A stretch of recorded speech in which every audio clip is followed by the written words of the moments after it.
Hello, America. This is Maya's Java Chat, and this is the second installment of my story on my burn surviving, my burn injuries, surviving it, my hospital stay, the pain, the hurt, the struggles,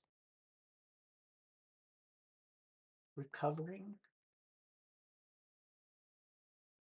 and the memories that stay with you for life that you wish you could just get rid of.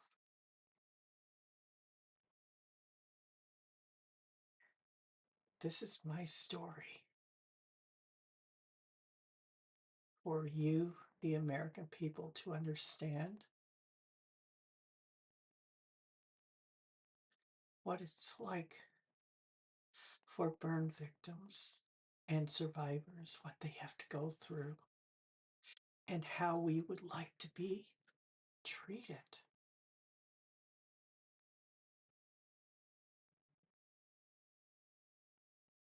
So if you like my stories, please click like, subscribe, share them if you know a burn survivor.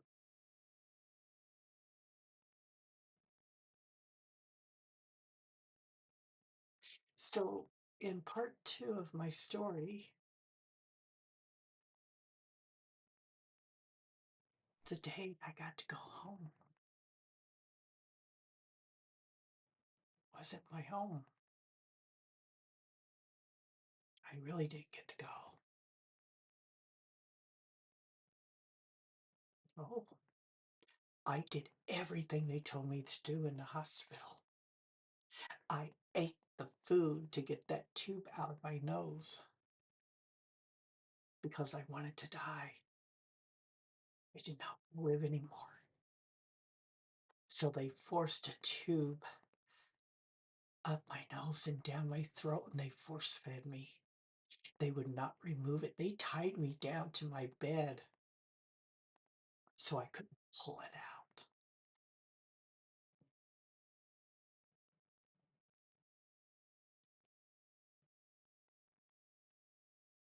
So I complied. I began to eat. I began to put on a little weight. And I gained a little freedom back. Enough so that I was asked to help this black girl, Tanya, that was starving herself to death. She wasn't even badly burned like I was. She lost her younger brother too.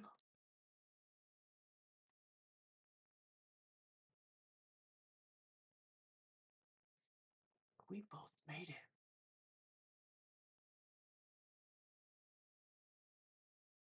As children, we had to grow up fast. We lost our childhood.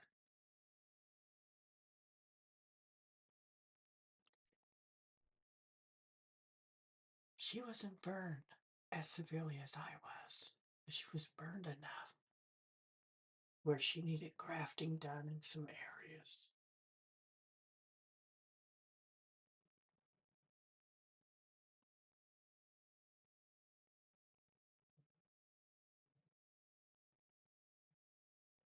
She went home, not her.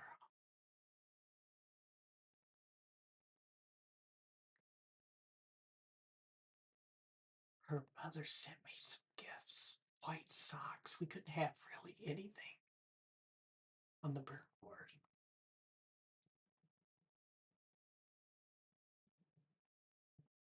She sent me some white socks to wear because I wasn't able to walk, so therefore I had no use of shoes.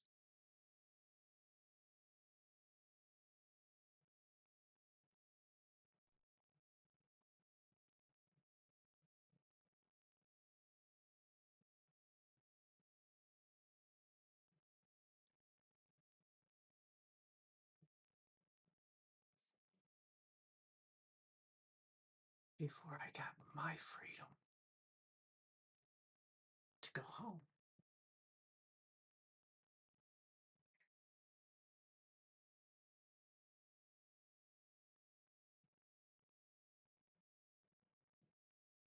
Tanya's mother sent me a card.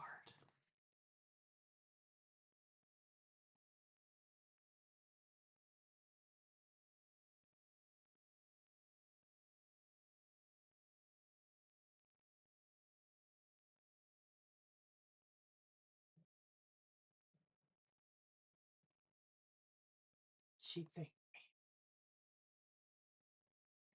for helping her daughter.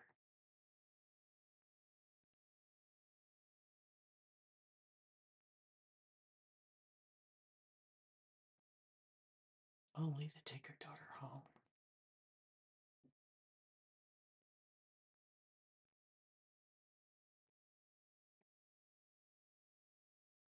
to die. Yes,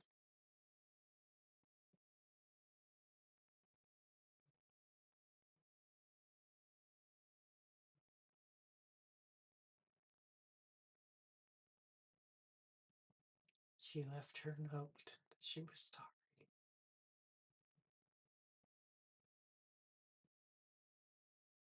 But the scars she had on her face, on part of her face, are the scars on my face.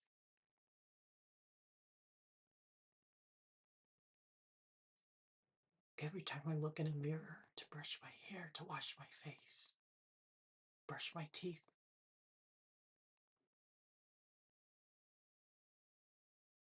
I remember. I remember everything, every single day. I remember everything. It never leaves you. It is with you for life because you are embodied in the scars you carry.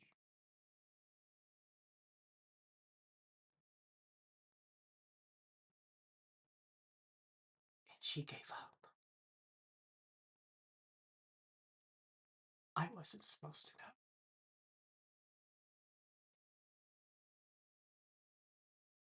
One of the staff members brought me my tray of food, and on there was a card addressed to me.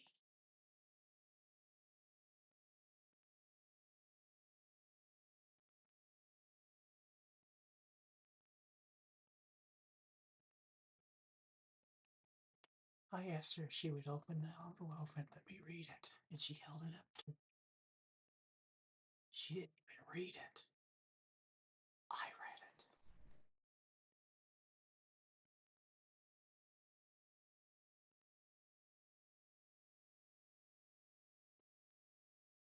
I cried because I had a friend.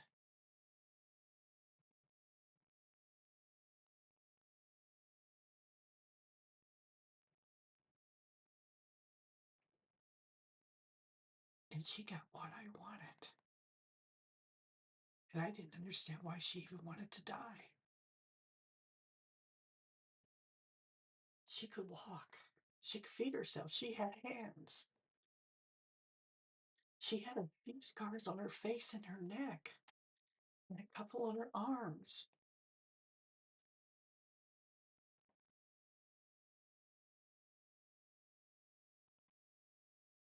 I don't know why. It's extremely psychological. I know that now.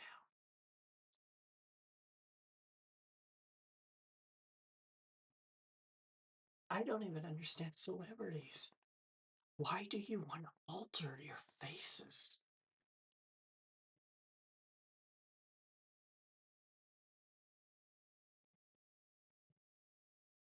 Be who you are. Love yourself for you.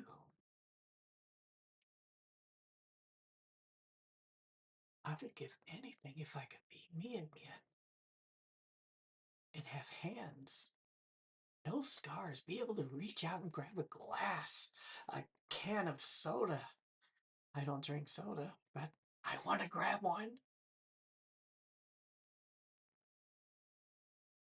I want to pick up a sandwich with one hand and eat it. I can't do those things anymore.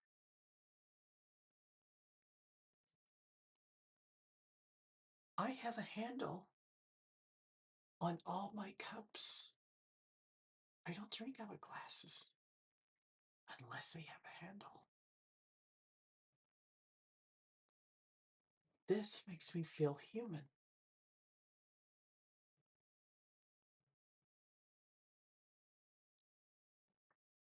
I can use one hand, but I always have to balance with my right hand at times, not all the times.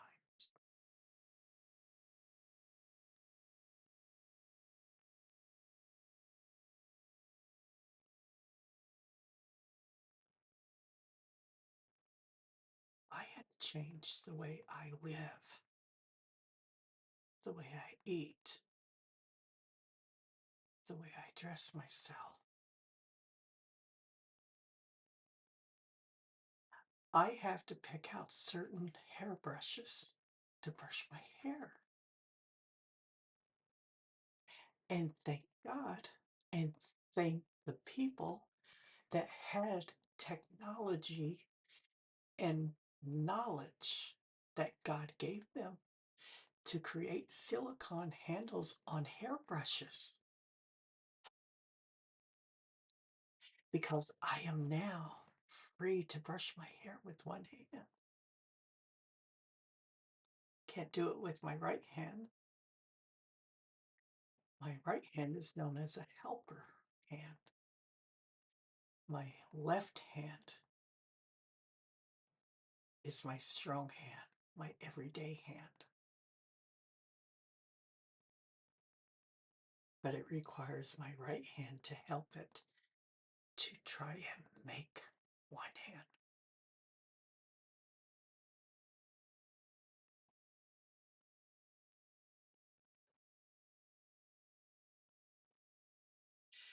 When I pick up my cup of coffee here, I have balancing that I work with, and I can drink it with one hand.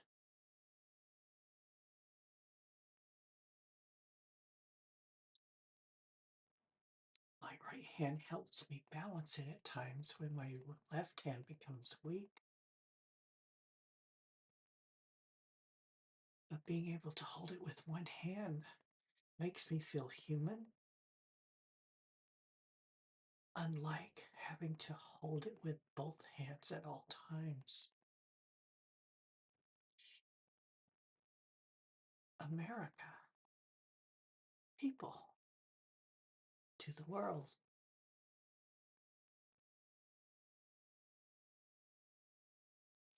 You take for granted what we take or I take as a challenge. When I shop for certain items,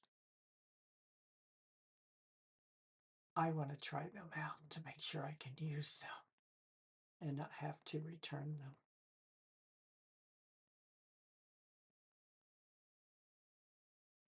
I'm going to take another sip of my Folgers coffee.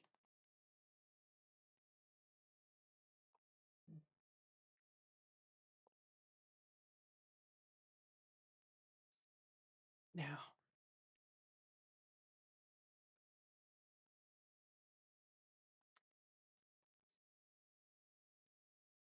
after I read the card I received from Tanya's mother, I felt cheated. That should have been me. I should have been the one to be able to go home and die.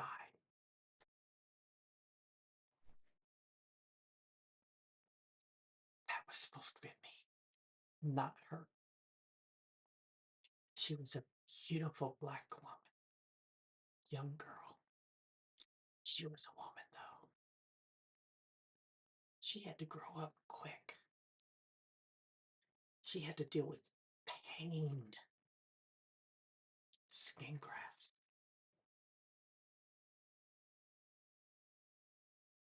and fear. Oh, we have fear, not just from the doctors coming to us and taking care of us, that inflicted pain on us in order for us to heal. That was the procedure. It wasn't intentional. They did these things to heal us, but we didn't get to say.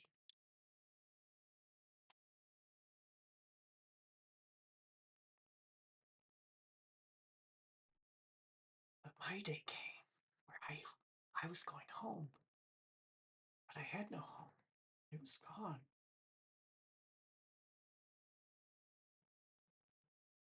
I had no mother anymore. My younger sibling was gone.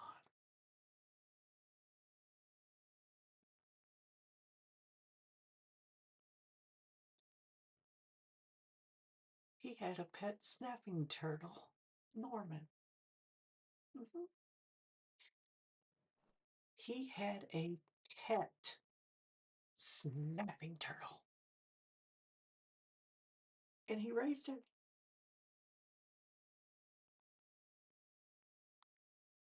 He raised it from a baby, believe it or not.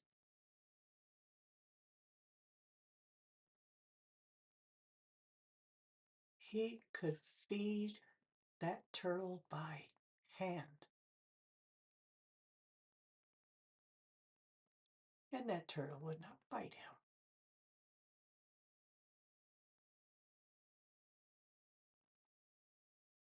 That turtle followed him in the yard.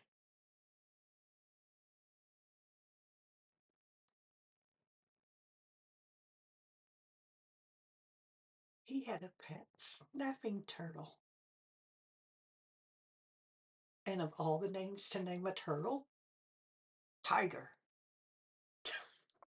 Good grief. A turtle named Tiger, but that turtle was a tiger.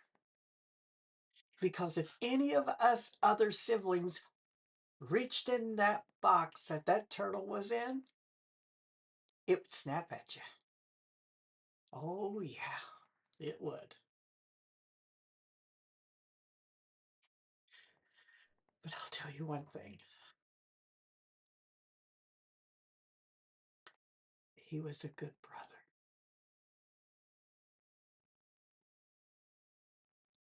and he was 9.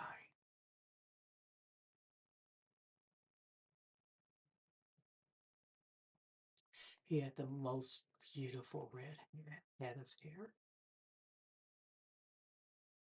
and beautiful brown eyes and freckles.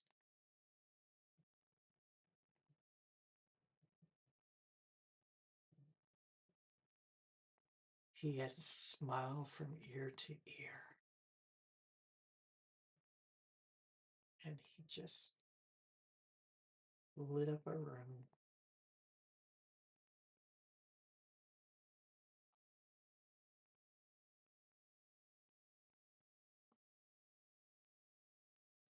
I think of him and my mother all the time.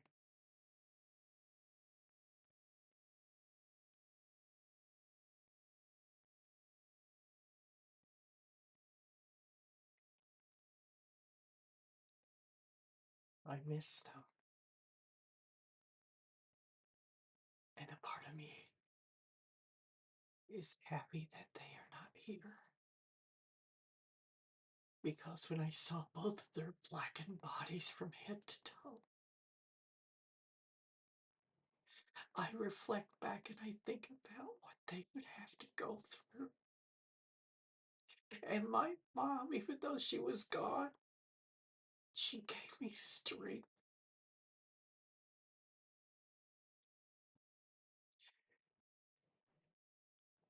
She was there in spirit with me. And time from time, I will have a dream about her. And I can feel her. I can smell her. She used to have the longest, beautiful black hair. Oh, it was just so beautiful. And I used to brush it all the time. Oh, she would sit at the kitchen table, that Formica table, with one of those old 50s radios, listening to church sermons and listening to her country music.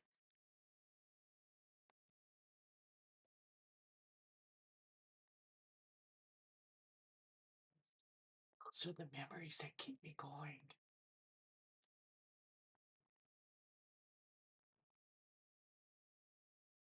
Her baking early in the morning, all the way till late at night. And if you have children,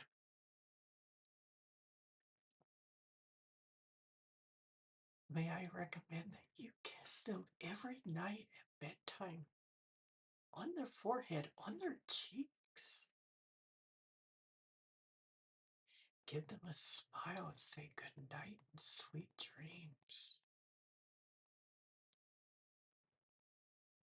And you make sure you give them I love yous. Because my mom did that every night and every morning before school. She kissed us on the forehead and said, I love you.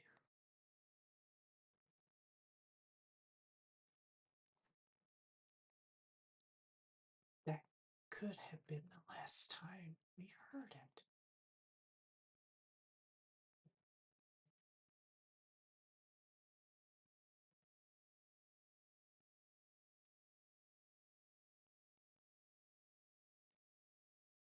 I can smell right this moment the baking in the kitchen. Oh God. Cookies, upside down pineapple cake, baked fresh, not store bought, fresh.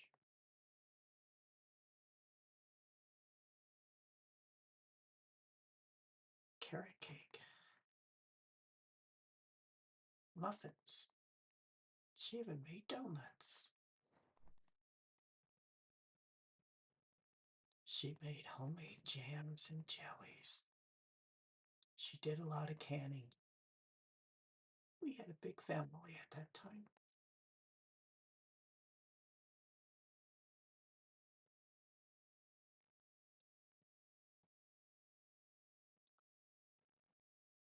But I'm glad she did not survive this.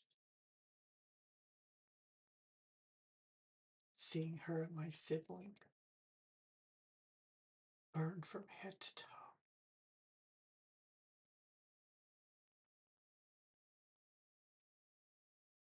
I could only imagine what they would have to have gone through.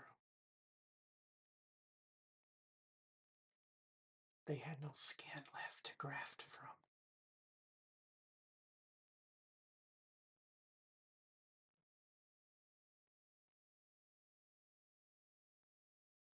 They never would have been able to walk, to see.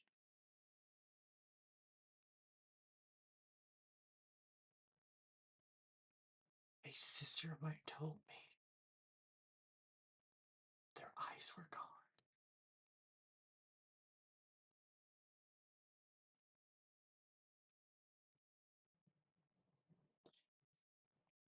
They had no skin on their body,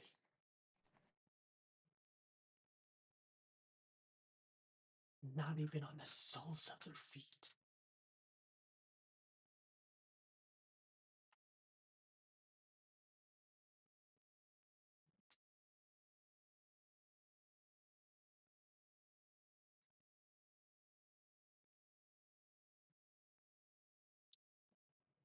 And they're in heaven.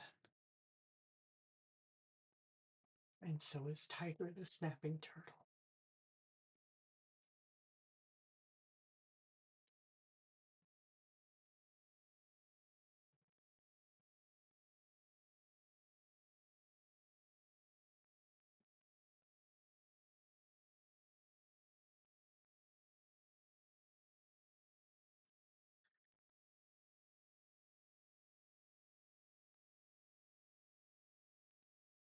The day I thought I was going home,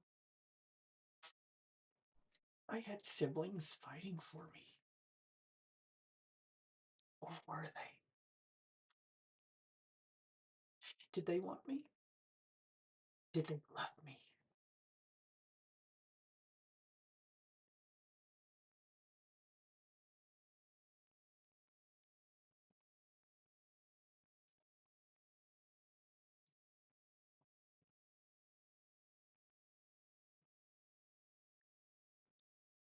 I thought I was going home.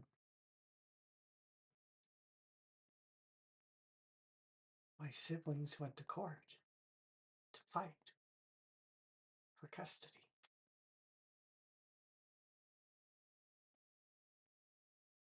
But before that happened,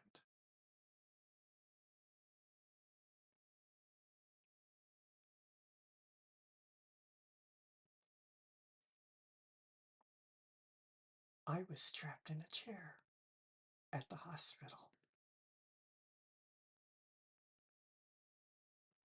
in a room with a psychiatrist and a doctor and a sister of mine that got the custody. She won the custody battle.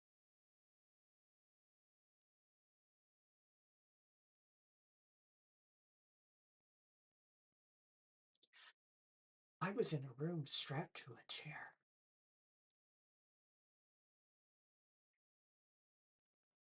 Not to help me because I was able to walk now.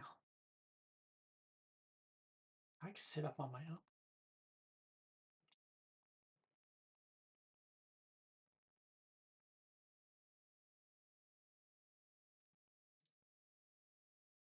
And they talked to her, not me. They talked to her. I didn't even exist in that room.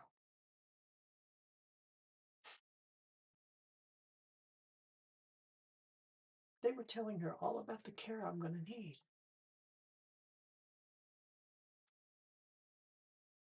And that it would be best to put me in a state facility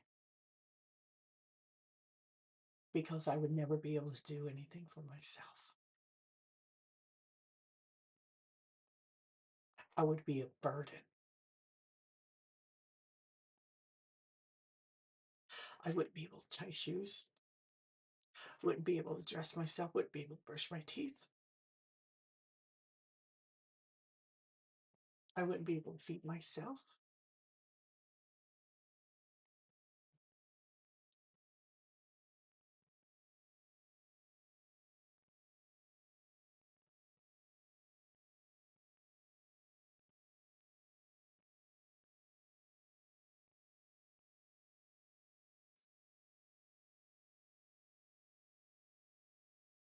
They let my sister take me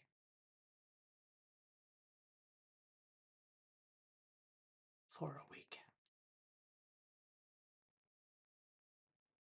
Just a weekend. I thought I was free. I thought it was done. I'm going home.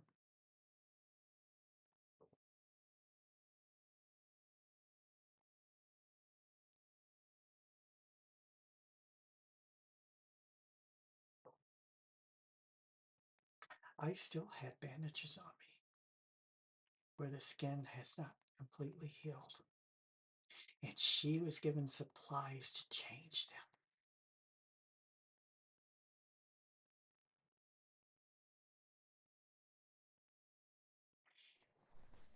They gave her bed straps. If I became too difficult, strap me down to the bed.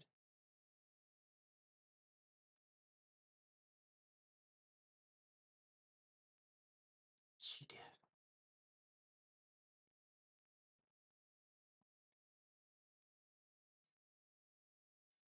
I wanted freedom. I wanted independence. I just didn't understand that I didn't have it, that I was unable to care for myself. After all, I was still a kid.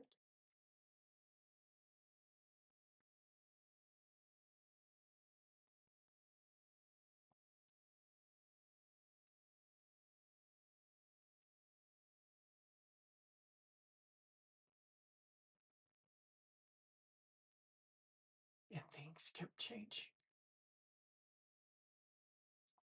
Pain.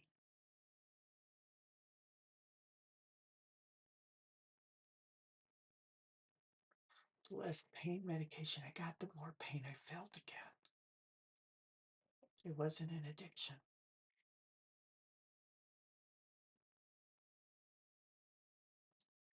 The scar bands were tightening up on me so bad. It was restricting my movements. My chin was to my chest. My arms were bent so tight that the muscles in the back of my arms were hurting.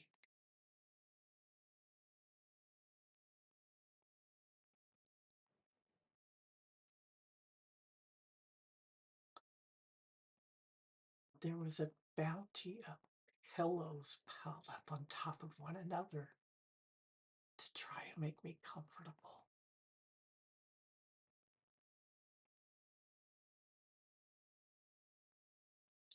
I wanted freedom. That was my goal. Freedom. Ooh, I needed freedom. I wanted to run.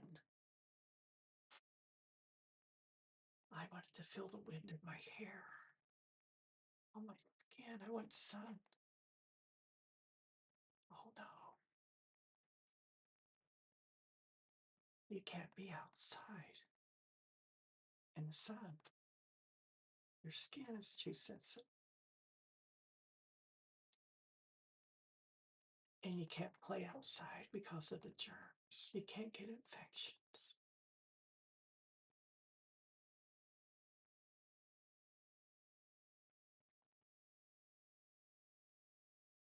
The thing about being a child and being burned as severely as I was,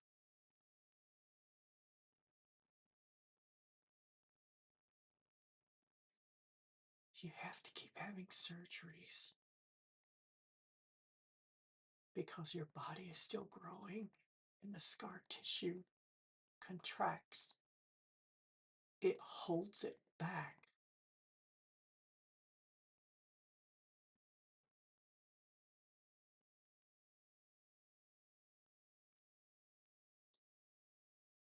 People don't understand that there are literally 6 degrees of burns. Most people hear about 3. No, there are actually 6 degrees of burns. It's the top, the middle, and the third layer of the skin. Those are your first, second, and third.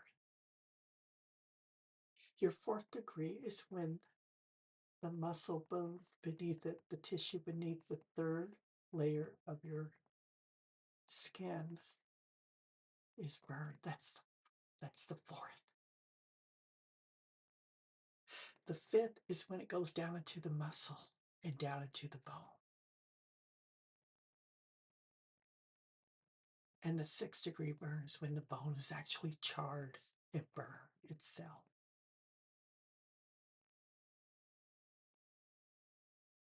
The number one enemy for burn survivors that are severely burned: gangrene, breathing,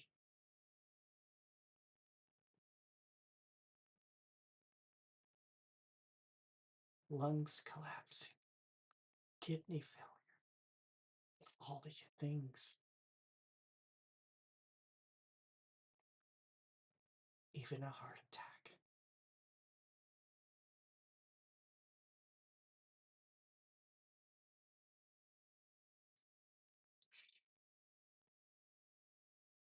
Your body, your brain sends signals to your body to heal. And that's why they put you in a coma. Not to shut off pain, to shut down the brain in areas so it doesn't go in every direction and sends too many signals to this part of the body and not enough to the other. And all the machines around me that were keeping my heart going, keeping me breathing.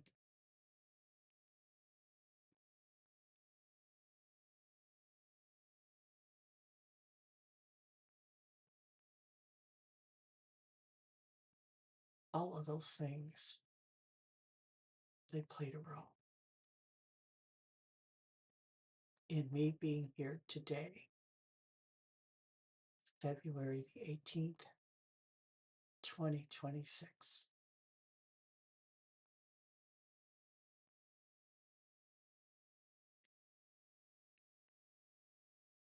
Now, as I was at home for the weekend with my sister's home,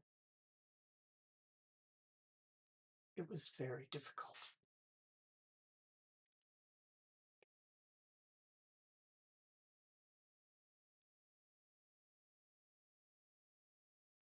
I couldn't walk up and down steps. I had to be carried.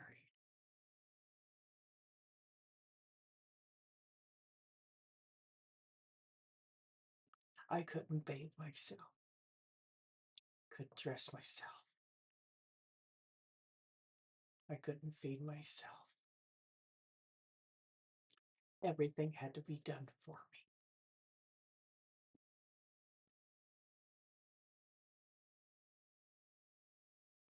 And the following Monday,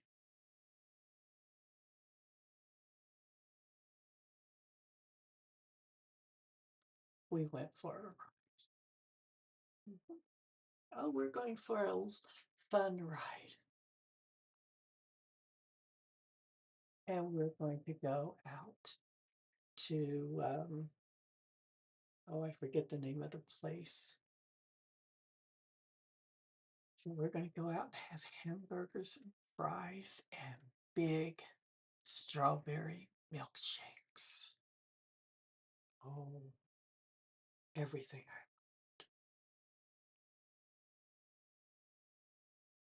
Especially the strawberry milkshake.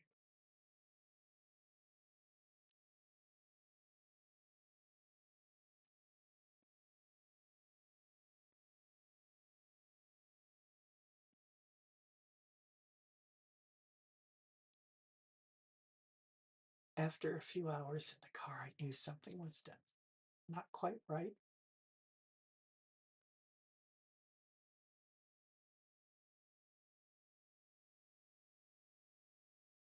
Yeah, we got our shakes and fries and our burgers. Everybody could hold them with their hands. They had to tear little pieces off of mine and feed it to me like a bird or a little puppy.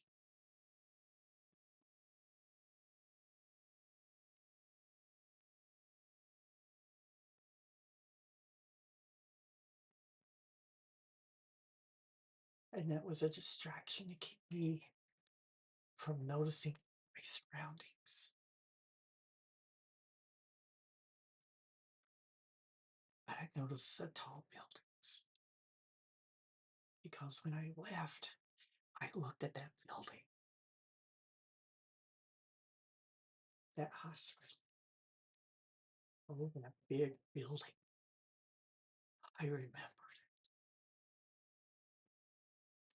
as I drove away from it for the weekend.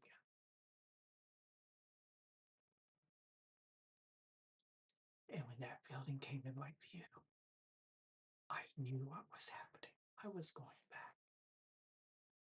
I didn't want to go. Oh, I cried, I pled, I begged. Oh, please don't make me go back in there. I don't ever want to go back in there again. They're gonna hurt me. They're gonna do things to me. They're gonna hurt me. It's gonna hurt. Why would you put me back in there?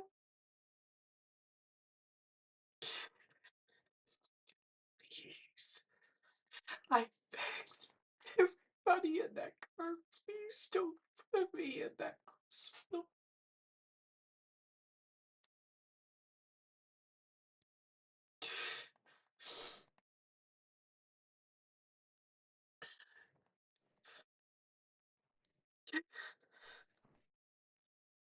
And they came out with a wheelchair and they picked me up and took me in. I screamed and I cried. Let me go home. I don't want to be here. I want to go home.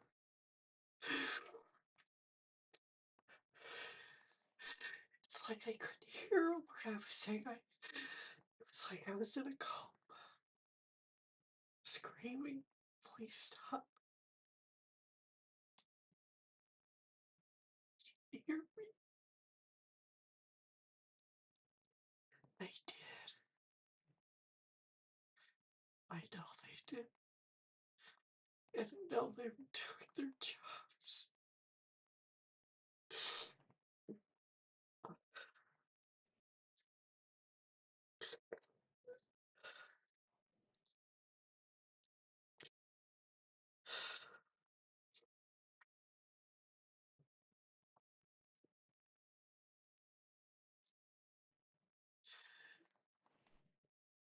Going back in that building was hell all over again.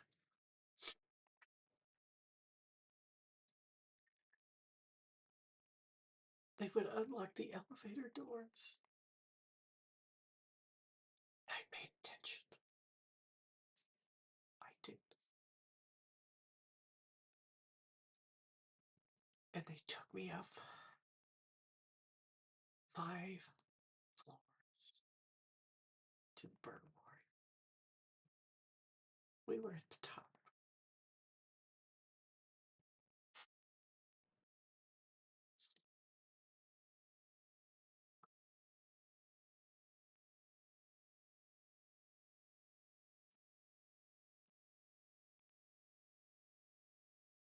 We get out of the elevator and they roll me in up to the door of the burn ward. And they unlocked the door and rolled me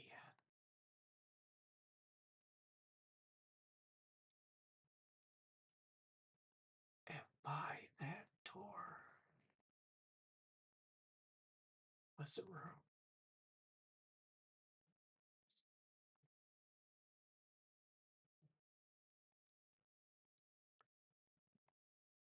It was isolation. We had windows to look out, but it was isolation. Anytime you went home, came back, you went in that room.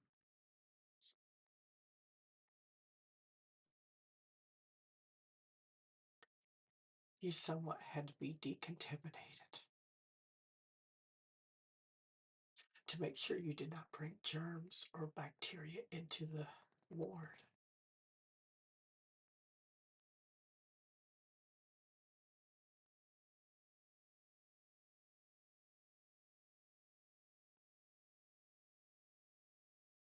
And masked people would come in throughout the day and night, prepping me.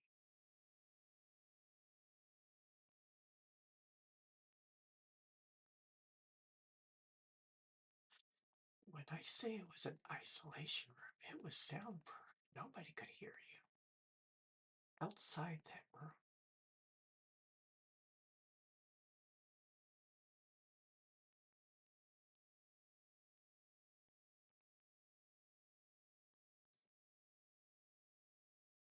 They got me ready for surgery in the morning, first thing in the morning. I was in a room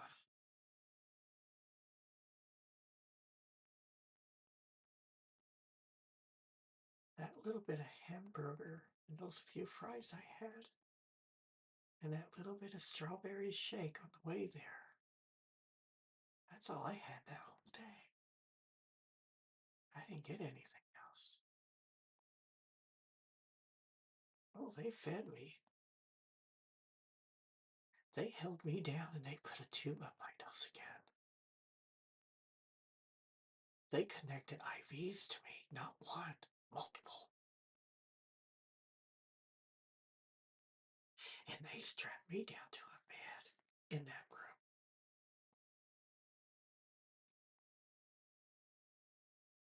Yeah,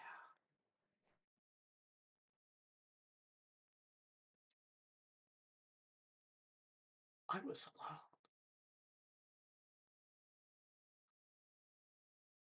and I was scared.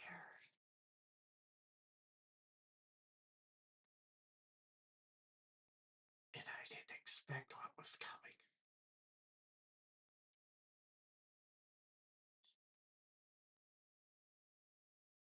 And for me,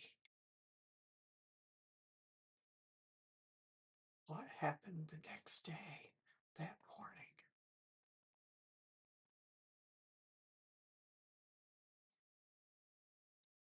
they rolled me out of that room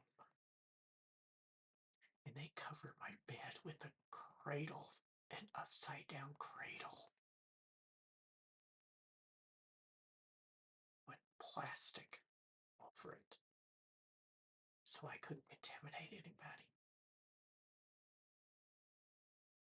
or other people couldn't contaminate me.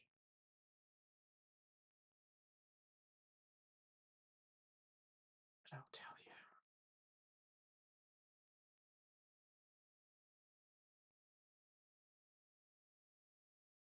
in the next hour of my story,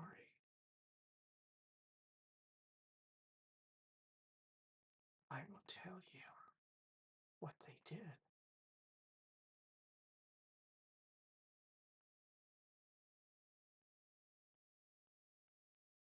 And it was just horrible. All I wanted was freedom, freedom from pain, freedom from surgeries. I wanted to be in the sun. I wanted to feel the cool wind blowing against my skin that I had now.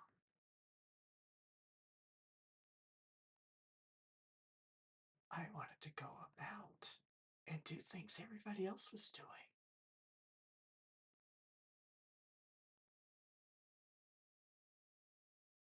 Never dawned on me. I'm not me anymore.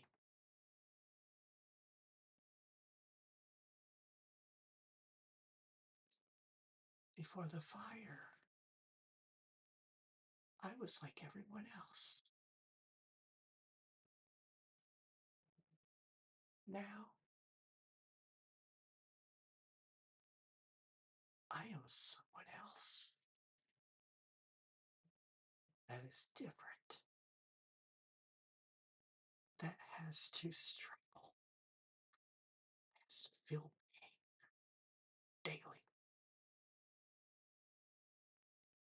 Even today, I have pain due to my burn injuries and scar tissue. Never stopped.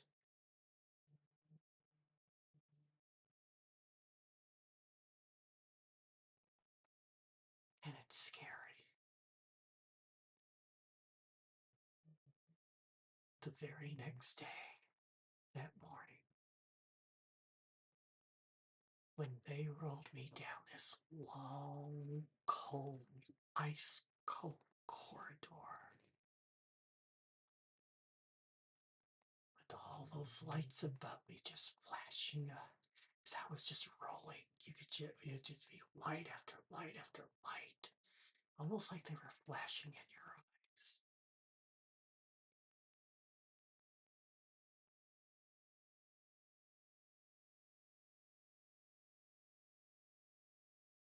There were four people taking me to surgery on a gurney. forward.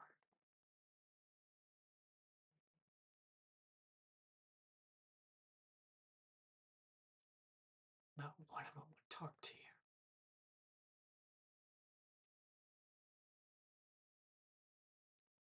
Even though you ask, what are you doing? Where am I going? What's going to happen? No, no, they're not allowed to talk to you.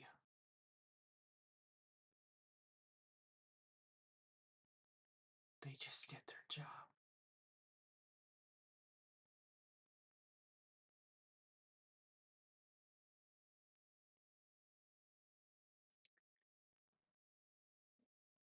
I will continue in chapter 3 of this video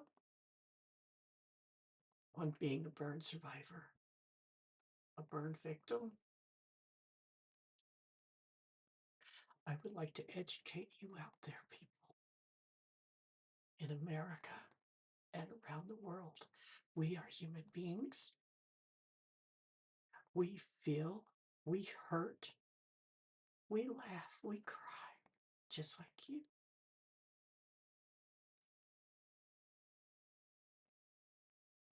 We look different.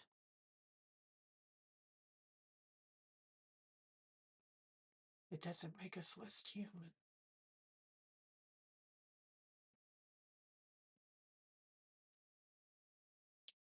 We are still people.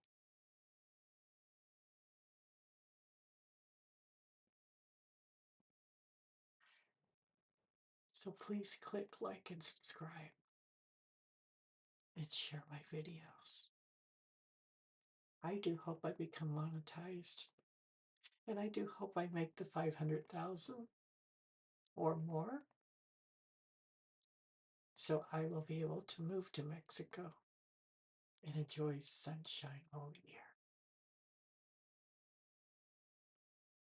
And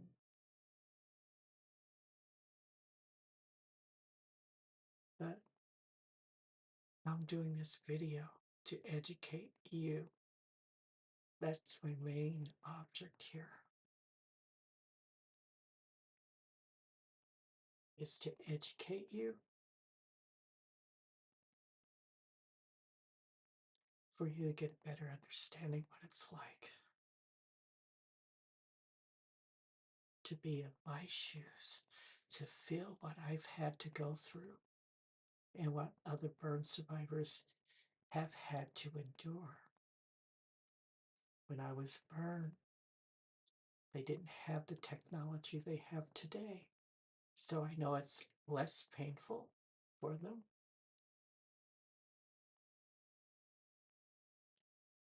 And I am so thankful that technology and science has evolved to that point.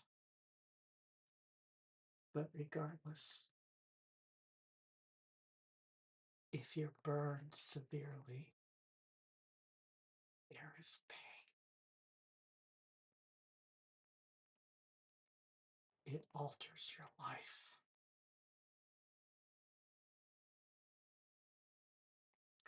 God bless all of you. I wish you the best. Bye bye.